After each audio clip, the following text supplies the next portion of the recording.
everybody knows Charlie Daniels, folks. You know Charlie Daniels? You know, everywhere I go, I get to play around the state at festivals and stuff as a strolling fiddler quite often. And, you know, I ask people, what do you like? What kind of... We went down to Georgia. We went down to Georgia.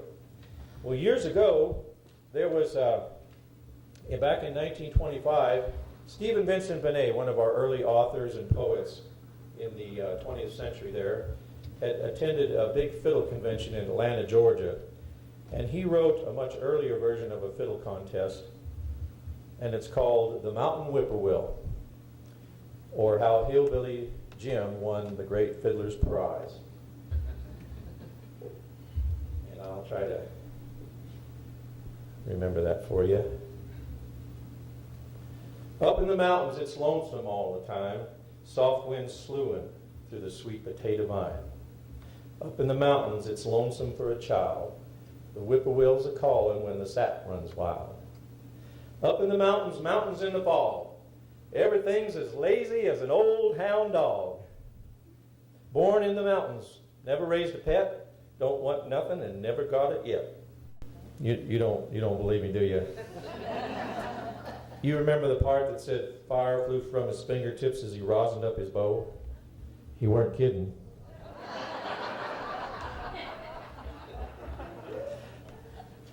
He mentions 4 tunes in his song.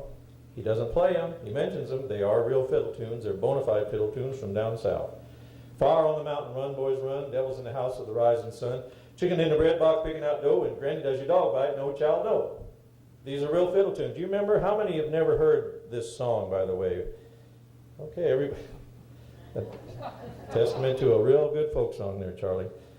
Anyway, just to show you I know the real tune, I'll play a little bit of it for you, and I'll tell you more about it.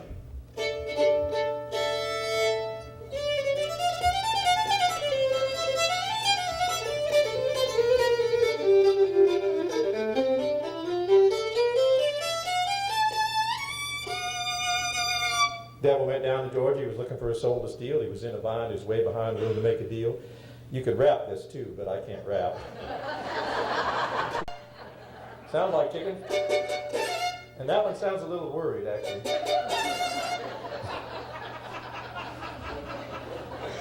He might be dinner tonight. And the hardest thing you'll ever learn on a hillbilly fiddle, if you ever try to take it up for a living, stay in school, don't quit your day job, that's my advice, is a chicken laying an egg.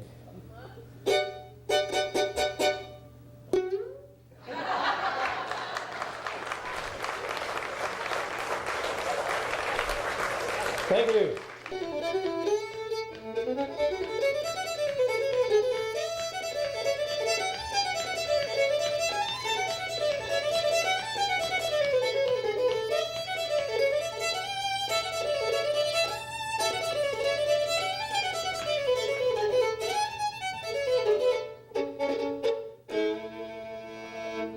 Ready? There's your dog back.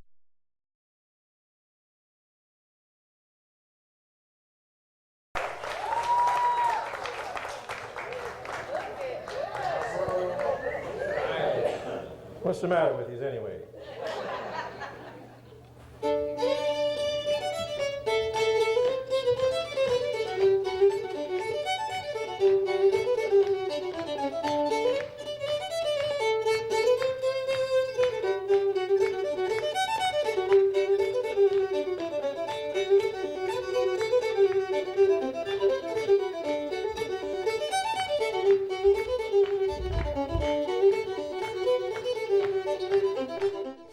What's all this business about fiddling around? Oh, he's just fiddling around and the devil's box, you know. Oh. Fiddlers have been getting a bad rap for a long time. I think Nero started it. Mother Goose rhymes haven't helped much either. You know, like, hey diddle diddle, the cat and the fiddle, the cow jumped over the moon, you know, fiddle-dee-dee, the fly has married the bumblebee. You know, and old King Cole was a merry old soul, and a merry old soul was he. He called for his pipe, and he called for his bowl, and he called for his fiddlers 3. Yeah, Mother Goose rhymes have put fiddlers on par with nonsense and stuff like that. And by the way, can anyone explain to me the meaning of rub-a-dub-dub? In fact, just prior to the colonization, the first colony in Jamestown, Virginia, in 1597, in England, they passed, under Queen Elizabeth I, they passed a law against rogues, thieves, and sturdy beggars, they called them. Rogues, vagabonds, and sturdy beggars. And what was their punishment? They were to be whipped and sent to the house of correction. And fiddlers were considered in the category of sturdy beggars. And they were called roisterers, and I didn't know what that word meant. I looked it up. It was an unrestrained merrymaker, a roisterer.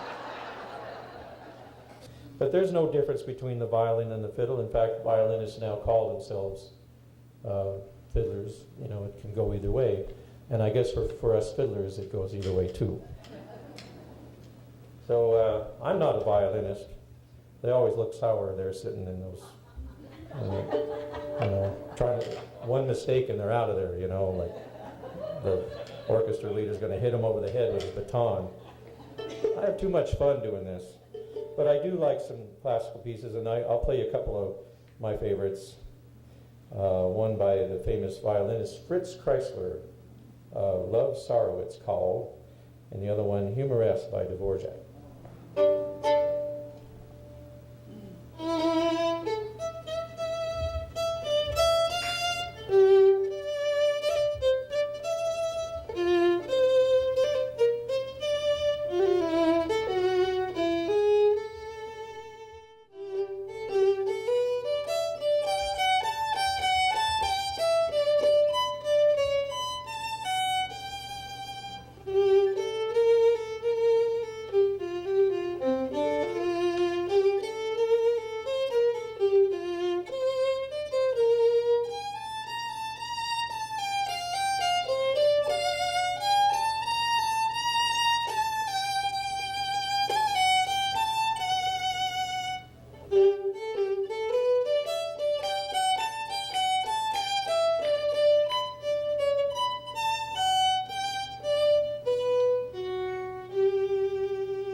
Thank you.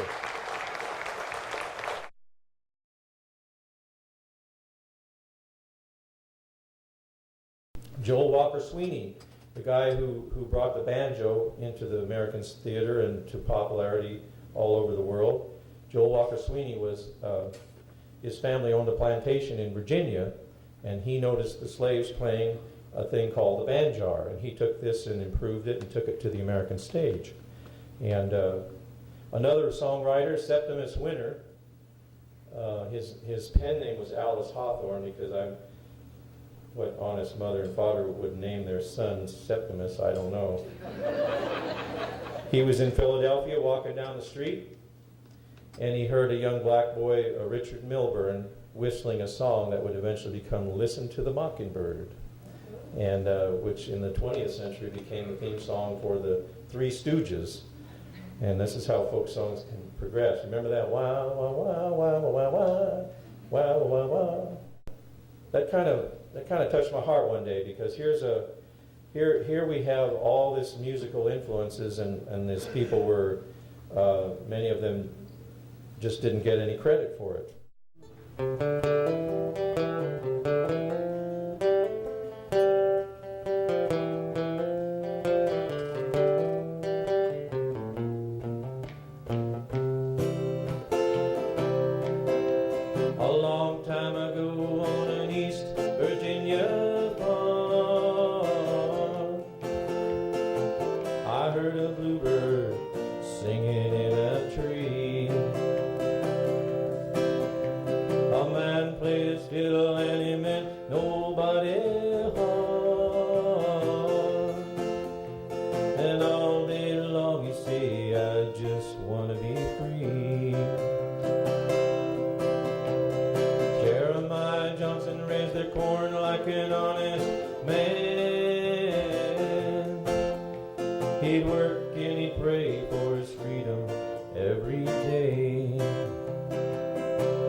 When the the drums say the man's gonna come and take you away. Hold down, hold down. He played his fiddle with a sweet southern sound. I miss the music singing in the trees. Oh, Mary, would you dance with me, please? He grabbed his fiddle, he grabbed his bow. He said, the Pharaoh, let my people go. Won't be long for we'll feel it right, way down on a Saturday night.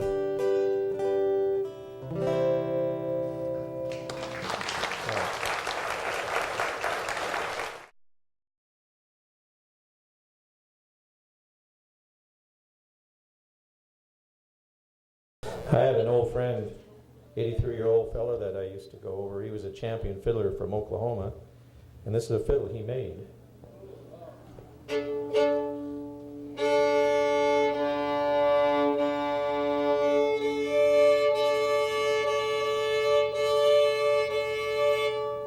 This is a little medley I call my Bonaparte's Retreat medley. The first one's called Bonaparte Crossing the Rockies. What? They all have stories to them, folks. The next one's called Midnight on the Water, and then Bonaparte's Retreat. And this is a cross-tuned fiddle, by the way. It's something the old-timer fiddlers do sometimes.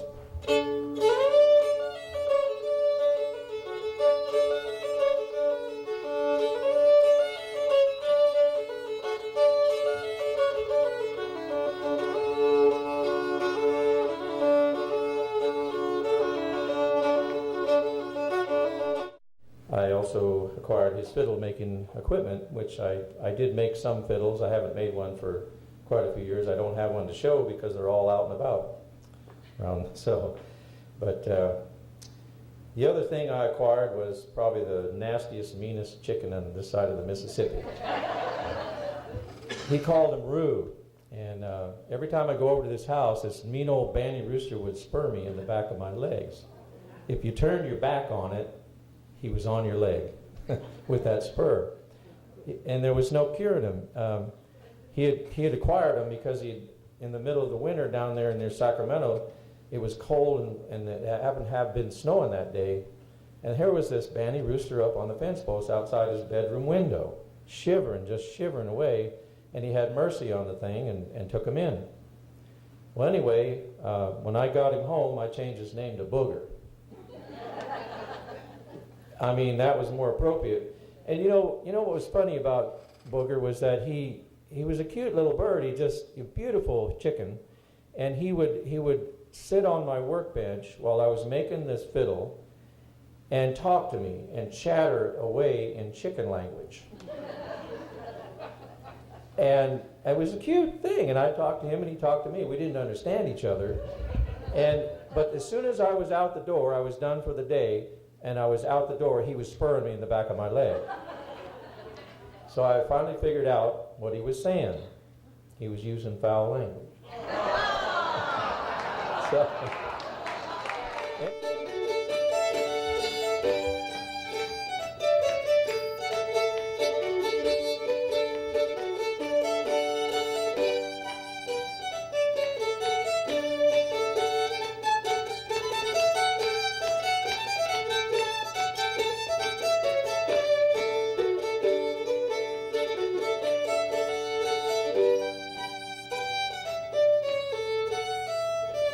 the old heel and toe polka.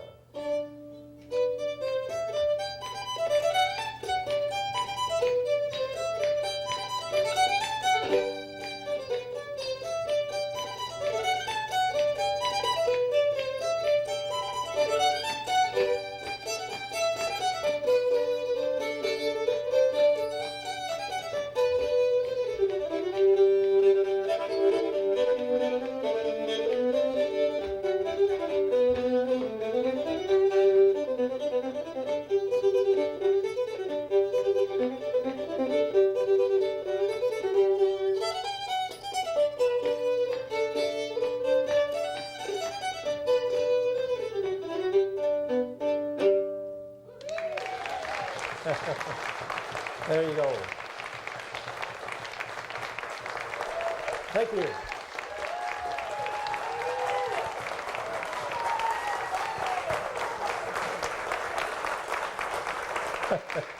Thank you.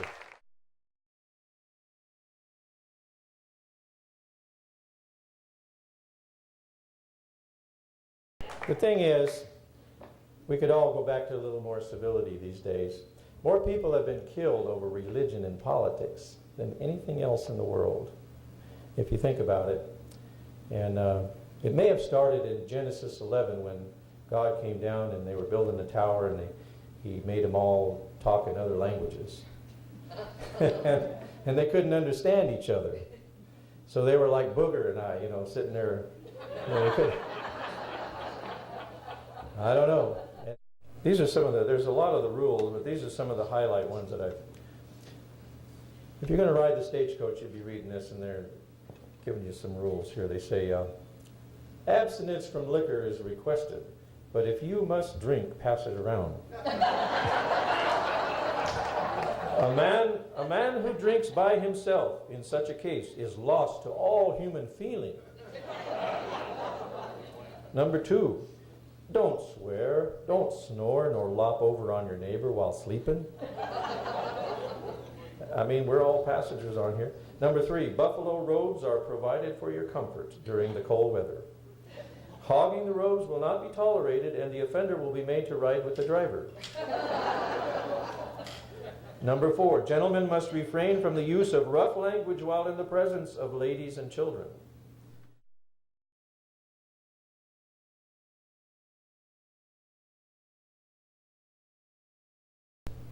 Shine on Harvest Moon. Remember that one? Well, in 1927, she recorded another song. It was called Keep Sweeping the Cobwebs Off the Moon. So if you'll permit me, I'd like to share it with you.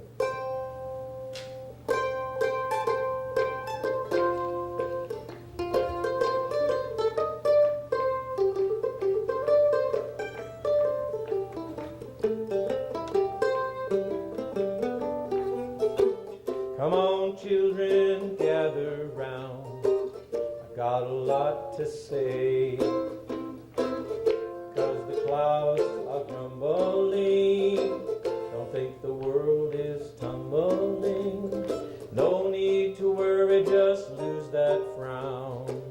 You'll soon be feeling well. A little home philosophy will help you shake that spell. Change all of your gray skies, turn them into gay skies, and keep sweeping them cobwebs off the moon. What good is your pining? Find your silver lining and keep sweeping them cobwebs off the moon. You'll make them clouds hurry away, humming a lovely love song. And some lucky day, somebody may come along. Chase all of your sorrows, take care of tomorrow, and keep sweeping them cobwebs off the moon.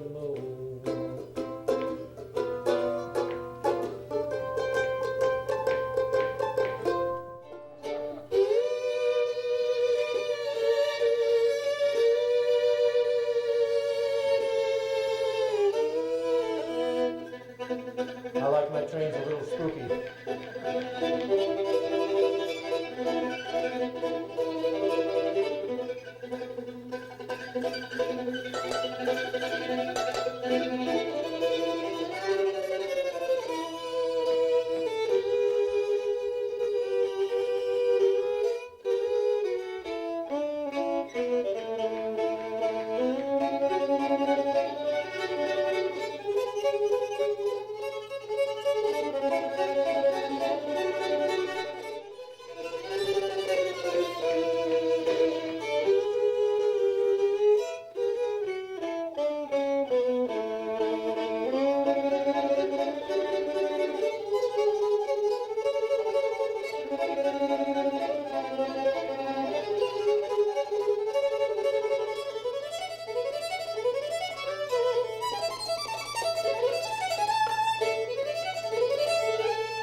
Thank you. Good night.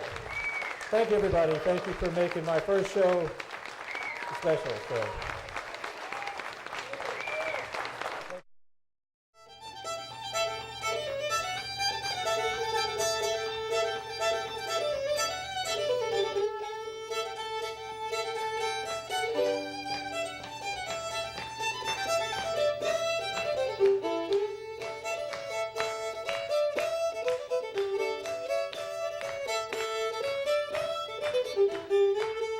If I